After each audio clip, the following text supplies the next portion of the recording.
રાજકોટમાં રેલનગરની 15 વર્ષીય સગીરાને ભગાડી જવાનો મામલો 23/2/2025ના રોજ પ્રનગર પોલીસ સ્ટેશનમાં અપહરણનો ગુનો દાખલ થયો હતો.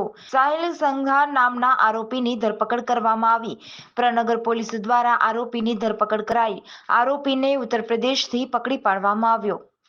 ગઈ તારીખ 23/2/2025ના રોજ પ્રનગર પોલીસ સ્ટેશનમાં એક અપહરણનો ગુનો દાખલ થયેલો હતો, જેમાં ફરિયાદીની 15 વર્ષની દીકરી છે, એને આ આરોપી છે એ આરોપી અપહરણ કરી અને લઈ અને જતો રહેલ હતો. આ બાબતની હકીકત ધ્યાન પર આવેલી હતી, જેની તપાસ અમારા પ્રનગર પોલીસ સ્ટેશનના પીએસઆઈ કરી રહ્યા હતા. આ દરમિયાન માહિતી મળતા અને ટેકનિકલ સોર્સિસની મદદથી આ જે આરોપી છે એને શોધવા માટેના અમારા પ્રયત્નો ચાલુ હતા. આ દરમિયાન માહિતી મળતા આરોપી યુપી હોવાની જાણ થતા આ જે આરોપી છે એને અમારી પ્રનગર પોલીસ સ્ટેશનની ટીમ છે ઉત્તર પ્રદેશથી પકડી અને લાવેલી છે. એને અટક કરવામાં આવેલો છે અને એના વિરુદ્ધ કાર્યવાહી કરવામાં આવેલી છે. આ જે આરોપી છે એનું નામ સાયર ઉર્ફે સાહિલ અકબરભાઈ સંઘાર, અને એ આરોપી છે એ જે ફરિયાદી છે એના ઘરે જ 2 થી 3 વર્ષથી એના ઘરે જ રહેતો હતો અને એની સાથે જ કામ કરતો હતો. અને એ જ રીતે છેલ્લા 2 વર્ષથી આ ભોગ બનનાર છે એના સંપર્કમાં આવેલો અને છેલ્લે ગઈ તારીખ 22ના રોજ એ ભોગ બનનારને અપહરણ કરી અને લઈ ગયેલો હતો.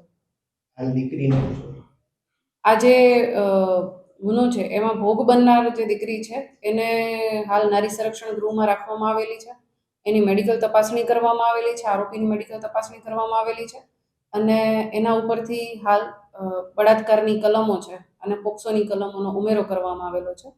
અને આ ગુનાની તપાસ અમારા પ્રનગર પોલીસ સ્ટેશનના પીઆઈ વસાવા કરી રહ્યા છે. આરોપી સાથે જે રીતના તેમને લઈ ગયું તે દરમિયાન આ જે ઘટના બની એ ઘટનામાં કોઈ વિશેષ ટેકનિકલ સોર્સનો ઉપયોગ કરવામાં આવ્યો હોય, કારણ કે સોશિયલ મીડિયામાં તેઓ વિડીયો મૂકતા હતા.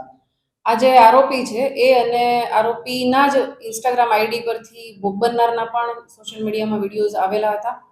ટેકનિકલ સોર્સિસની મદદ લેવામાં આવેલી હતી આરોપીને પકડી પાડવા માટે અને ટ્રેસ કરવા માટે, અને એને અંતે અમારી પ્રનગર પોલીસ સ્ટેશનની ટીમ દ્વારા ઉત્તર પ્રદેશથી પકડવામાં આવે છે. સાહિલ સાથે કોઈ અન્ય લોકોની સંડોવણી ખુલી છે?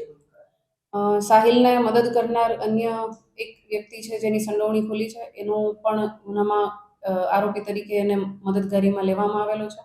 અન્ય આ ગુનાની તપાસ ચાલુ છે અને જે પણ વ્યક્તિઓ છે જેણે સાહિલને અપહરણ કરવામાં મદદ કરેલી હોય એ તમામની વિરુદ્ધ કાર્યવાહી કરવામાં